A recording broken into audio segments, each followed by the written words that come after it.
Hi, I'm Alexi Pukanikin, and we're balling today, tomorrow, most definitely yesterday. At what cost? Woo! It's getting hot.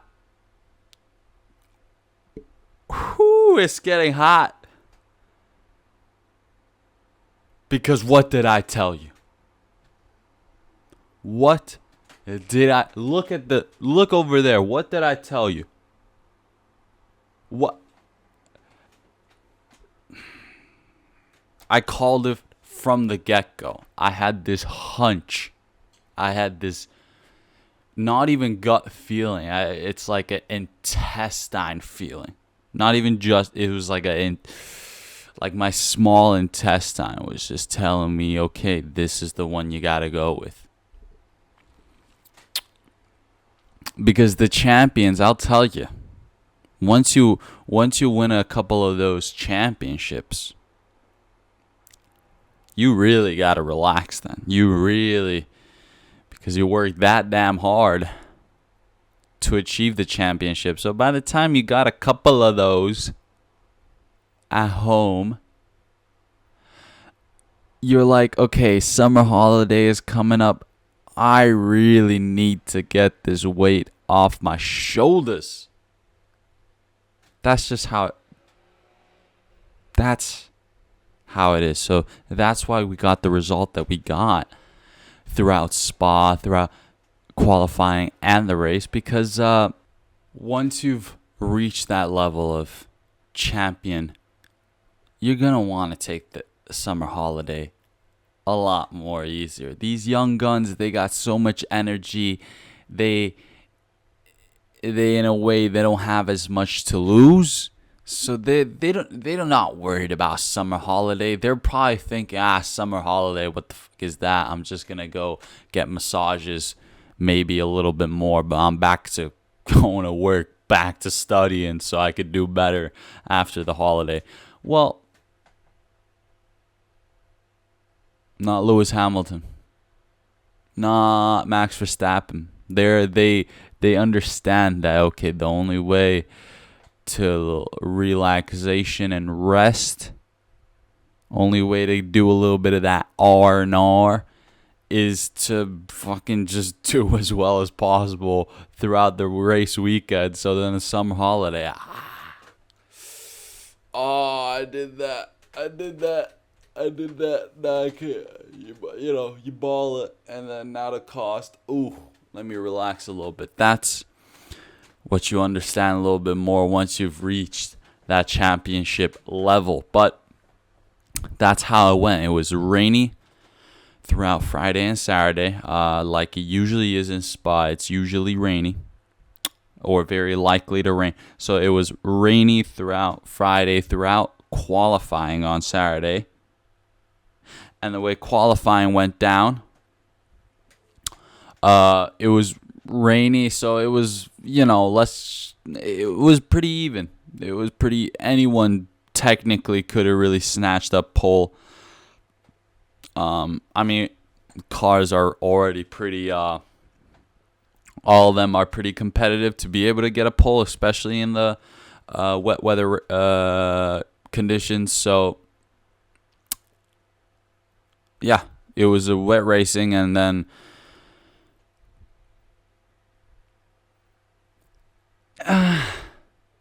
all the other guys, they just couldn't really get it together. They couldn't really.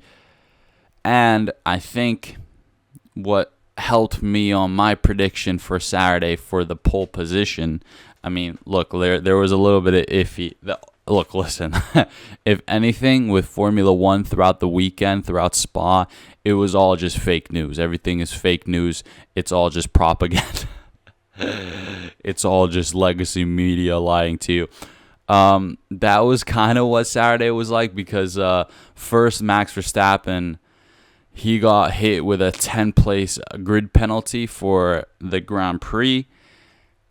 But, he's still there participating in qualifying, so that meant that was a little bit of like a motivation boost for Verstappen, because either way he was going to get a 10-place grid penalty. So the better he did, the less he would have to fucking, overtake throughout Sunday. However, the sun, the sun wasn't there. The rain definitely was there. So Verstappen, being one of the wet weather masters, he just had that one lap, and it was perfect. It was the fastest lap. However, it was not technically called pole position. He got the fastest lap. He technically got like the pole award, as in the fastest lap of Saturday, except he's not starting on pole. So then that was fake news. That was fake news because F1 was going on social media saying starting on pole position, which gave the impression, oh, Charles Leclerc got like P1 on Saturday, which he did not, which means Verstappen did score the pole for Saturday. So fuck you, fake news, F1 fake news. You're trying to scam us. I know how you're trying to word these things. I know you're trying to knock down my boy right there, but he and look, listen, and it wasn't even like Leclerc was down by like less than 1/10 of a second. That guy was still behind Verstappen's lap time by 0.6 of a second. So why don't you suck it? So that was Saturday fake news for you, right? That was the Saturday, and then we go to. But you know what? Like Leclerc, I'll still give it to you with the Ferrari. You still pulled out a P2, like, starting on pole position. So in that way, you're like Mr. Saturday type, aura is back. So good on you. Like, I'm not gonna take that away from you. But still, again, this is more on F1, just like fake news. You're pushing fake news. Like, why is there even a celebration of Leclerc on Saturday and like starting where he started on Sunday, when Verstappen at the end of the day still did the best in Saturday? Like, in a way, right? It's kind of like we giving out these goofy, congratulate, like you didn't do, it was given to you type of thing. But okay, whatever, we'll move past that. Hey, Checo made a strong effort to start at P3, second row, or actually first row, because sorry, yeah, right. And the Mercedes and McLaren, they were right behind. Hamilton was the first one that was behind the front row. So Leclerc 1, Checo 2, and then Hamilton was starting on the second row. So Sunday comes along, sun is out, dry conditions, first time pretty much through the weekend, and it was smooth. Lights out and away we go. It was pretty smooth. Hamilton, with those 40-year-old freaking reflexes, got a jump on Sergio Perez, had a better start than Checo, slotted into P2, going into Air Rouge. Sorry.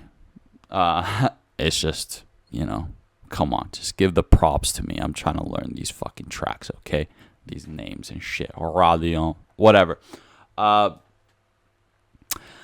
yeah, so the race starts. It was all smooth. There was no crashes, really. Surprisingly, and then like after a full lap, the whole top 10 was still like, it was just like a big train of cars, which was kind of cool to see, because a lot of the other seasons, it's like within 1 or 2 laps, the front 2 or 3, the front pack, whatever you call it, has already like made a considerable distance from the other pack. This was different. This was just all the boys chasing one another. No one can make a single small mistake, which was kind of fun to watch in that way. However, as the race evolved, as